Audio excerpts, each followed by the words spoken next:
नमस्कार.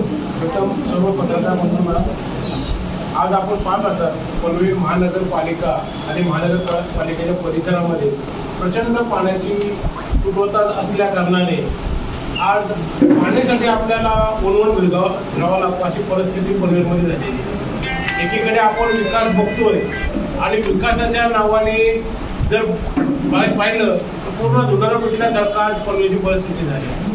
आणि आज ओव्यासारखं तुम्ही जर खारघरमधल्या ओव्या या ठिकाणी 3-3 दिवसात पाणी मिळतोय आणि टँकर सुद्धा 3 दिवसांनी येतोय. त्यामुळे तिथं आज पाण्याची एवढी भयानक परिस्थिती सर्व परिसरामध्ये, कांबोटा असू द्या, कळंबोली असू द्या, खारघर असू दे, नावडा बेस्को असू द्या, तरोदा असू द्या, ते जुना पनवेल असू द्या, आणि या सर्व परिसरामध्ये पाण्याची पूर्ण तुटवडा कमी असल्यामुळे आज परिस्थिती झाली. त्याच्यासाठी आम्ही पूर्ण राज्याचे मुख्यमंत्री देवेंद्र फडणवीस साहेब, उपमुख्यमंत्री किंवा कोकण आयुक्त, जिल्हा अधिकारी, नवी मुंबईचे आयुक्त, पनवेल महानगरपालिकेचे आयुक्त, ज्या DCP, CP या सर्व जणांना आम्ही पत्र देऊन केलेले आहे का 17 तारखेला आम्ही पनवेल महानगरपालिकेच्या हद्दीमध्ये असलेली जे मोरबा धरणावरनं म्हणजे जी जलवाहिनी येतोय ती जलवाहिनी कळंबोलीवरनं तर ते नवी मुंबईकडे जातो. तर कांबोटा ही तशी व्यंकटेश प्रसाद हॉटेल आहे, तिथेशी ते कॉक आहे, तो कॉक आम्ही बंद करण्याचा निर्णय घेतलेला आहे आणि तो पाणी पनवेलकडे वर्ग करणार आहे. आम्ही त्यांच्याकडे मागणी केलेली आहे तर त्यांच्याकडे अतिरिक्त पाणी 100 MLD आहे आणि 100 MLD पाणी असल्या कारणाने आम्ही त्यांच्याकडे फक्त 30 MLD पाणी मागतोय. आणि 30 MLD हा काय आम्ही जूनच्या आम्हाला 30 तारखेपर्यंत पाणीचा पुरवठा दिला तर आपल्याला माहिती आहे निसर्गाचं पाणी पडणार आहे. आणि त्यांच्या आयुक्तांनी 2 दिवसापूर्वी स्टेटमेंट दिलेले आहे की आमच्याकडे 85 दिवस पुढे एवढं पाणी आहे. म्हणजे पाणीचा अतिरिक्त पाणी असून सुद्धा त्यांच्याकडे मोठ्या प्रमाणात आहे. आम्ही पाणी ही वस्तू मागतो, दुसरं आम्ही कोणती वस्तू मागत नाही आणि ती पण आम्ही फुकट मागत नाही, तिथे सुद्धा आम्ही दर जोडतोय, पैसे देऊनच आपण पाणी मागतोय. आणि नवी मुंबई महानगरपालिका जो पाणी न देण्याचा निर्णय घेत ही चुकीची भूमिका आहे त्यांची. याच्यासाठी मी सर्व पद्धतीने जे रितसर कायदेशीर पेपर द्यायला पाहिजेत, निवेदन द्यायला पाहिजेत, त्या प्रकारे सर्व जणांना मी निवेदन दिलेलं आहे. आमची मागणी हीच आहे का जसं ते म्हणतात नवी मुंबई महानगरपालिकेचा तो डॅम आहे मोरबा डॅम, पण जोयावेली डॅम घेतावेळी शिडकोनी 108 कोटी रुपये दिलेले होते आणि 108 कोटी रुपये अजून नवी मुंबई महानगरपालिकेने दिलेले नाही.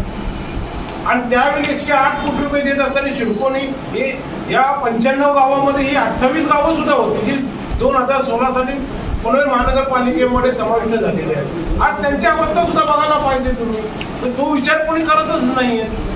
आमचा म्हणणं वाद हद्दीचा नसून आज आम्ही पनवेल हा संकटात पडलेला आहे पाण्यापासून, यांना पुढे मार्ग काढावा याच्यासाठी आम्ही हा ठोस निर्णय घेतलेला आहे की येत्या 17 तारखेला आम्ही 100% प्रत्येक गाव वाईज, सेक्टर वाईज आमच्या बैठका चालू आहेत आणि या बैठक जनजागृती चालू आहे आणि सर्व जनता ही 17 तारखेला 11 वाजता कांबोटा व्यंकटेश हॉटेलची तशी जमून आम्ही तो पाक 100% फोडणार. हे आपल्या त्याच्यासाठी आम्ही पत्रिका परिषद ठेवलं का सर्व जणांना याच्याबद्दल माहिती आणि सुविस्तर आपल्याबद्दल प्रसार माध्यमातून मिळावं. मुख्यमंत्री आज उद्यायचे येतात, तुम्ही तिकडे भेट घेणार आहात? मुख्यमंत्री उद्याला येणार, मी स्वतः जाणार आहे मुख्यमंत्री साहेबांना भेटायला आणि मुख्यमंत्री साहेबांना भेटण्यासाठी आम्ही निवेदन सुद्धा देणार आहोत. ऑलरेडी मी निवेदन त्यांना मेलद्वारे दिले, मी त्यांना रजिस्टर पोस्टाने दिले, पुन्हा त्यांच्या ऑफिसमध्ये जाऊन सुद्धा मुख्यमंत्री साहेबांना पत्र दिले, तसं राज्याचे उपमुख्यमंत्र्यांना सुद्धा भेटून सुद्धा पत्र दिले. जी प्रोसिजर करायची शासनाची ती सर्व प्रोसिजर मी केलेली. मोरब्याची जी लाईन आहे ती पनवेल तालुक्यातून गेलेली आहे, काही ग्रामपंचायतींना पाण्याचा पुरवठा केला जातो आणि आपण मध्यंतरी इशारा दिला की जर पाणी दिलं नाही तर पाईपलाईन फोडण्यात येतील, तर असं काही करण्याचा इरादा आहे का? नाही, आम्ही तुम्हाला स्पष्ट सांगितले 17 तारखेला आम्ही तेच निवेदनात आहोत. आम्हाला पनवेलच्या नागरिकांना घसा कोरडा ठेवून राखायचा नाही.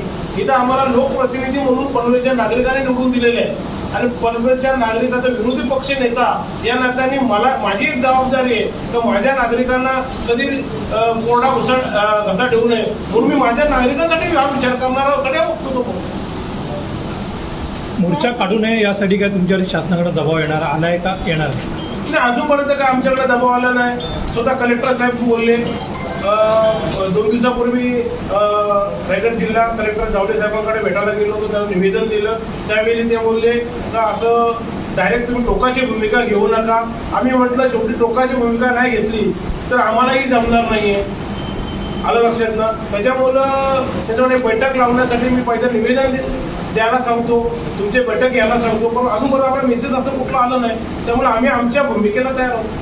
सर, तुम्ही नवी मुंबई आयुक्तांची भेट घेतलेली आहे का स्वतः जाऊन मी नवी मुंबई महानगरपालिकेच्या आयुक्तांना भेटायला 3 वेळेला गेलो होतो.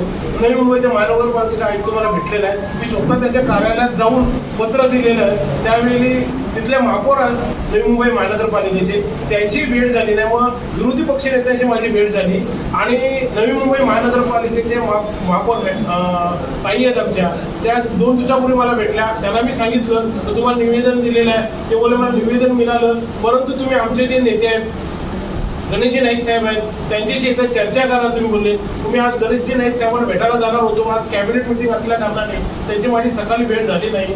त्याच्यामुळे त्यांना सुद्धा भेटून मी विनंती करणार.